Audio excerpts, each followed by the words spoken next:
2 రోజుల నుంచి కురుస్తున్న కుండపోత వానలతో ఉమ్మడి మెదక్ జిల్లా అతలాకుతలమైంది. మెదక్ జిల్లాలోని పలు ప్రాంతాలని అతి భారీ వర్షాలు కుమ్మేశాయి. వర్షం తగ్గుముఖం పట్టిన వరద విలయం మాత్రం కొనసాగుతోంది. ముఖ్యంగా రామాయంపేటపై భారీ వర్షాలు వరద తీవ్ర ప్రభావం చూపించాయి. అలర్ట్ అయిన మంత్రులు, ఎమ్మెల్యేలు వరద ప్రభావిత ప్రాంతాల్లో పర్యటించారు. బాధితులకి భరోసా కల్పించే ప్రయత్నం చేశారు. ఉమ్మడి మెదక్ జిల్లాలో పలు ప్రాంతాల్లో వర్షం తగ్గిన వరద విలయం కొనసాగుతోంది. ప్రధానంగా రామాయంపేటను వరద ముంచెత్తింది. పలు కాలనీల్లోకి భారీగా వరద నీరు నిలవడంతో స్థానికులు ఇబ్బందులు పడుతున్నారు.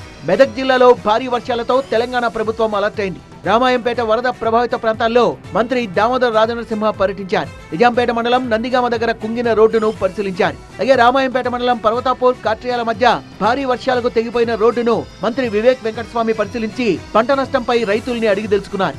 సిద్దిపేట జిల్లాలో కూడా వర్షం బీభత్సం సృష్టించింది. సిద్దిపేట పట్టణంలోకి రోడ్లపై వరద నీరు భారీగా చేరింది. పాత బస్టాండ్, కొత్త బస్టాండ్ ప్రాంతాల్లో వరద విలయ తాండవం చేస్తోంది. పలు కాలనీలు నీట మునగడంతో ప్రజలు అవస్థలు పడుతున్నారు. గజ్వేల్, ప్రజ్ఞాపూర్ ప్రధాన రహదారిపై వరద పోటెత్తింది. రోడ్లపై వరద నీరు నిలవడంతో వాహనదారులు తీవ్ర ఇబ్బందులు పడ్డారు. సిద్దిపేట జిల్లా దుబ్బాక నియోజకవర్గంలోనూ కుండపోత వర్షాలు వణికించాయి. తొగుటు మండలంలో చందాపూర్ శివారులోని కూడవెల్లి వాగు పొంగి పొర్లుతోంది.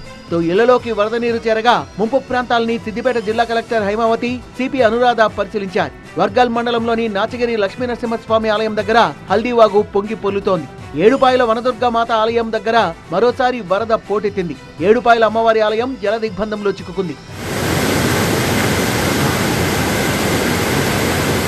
సిద్దిపేట పట్టణంలో లోతట్టు ప్రాంతాలు జలమయమయ్యాయి. కోమటి చెరువు నాలా ఉప్పొంగడంతో శ్రీనగర్ కాలనీలో ఇళ్లలోకి వరద నీరు చేరింది. శ్రీనివాస్ నగర్ లో రోడ్డుపైకి వరద నీరు చేరడంతో రాకపోకలు బంద్ అయ్యాయి. సిద్దిపేట వ్యాప్తంగా చెరువులు, కుంటలు, చెక్ డ్యాంలు అలుగు పారుతూనే ఉన్నాయి. సిద్దిపేట జిల్లా ప్రజ్ఞాపూర్ లో అయితే భారీ వర్షాలకు ఊర చెరువు పొంగి పొర్లి ప్రజ్ఞాపూర్ ను వరద ముంచెత్తింది.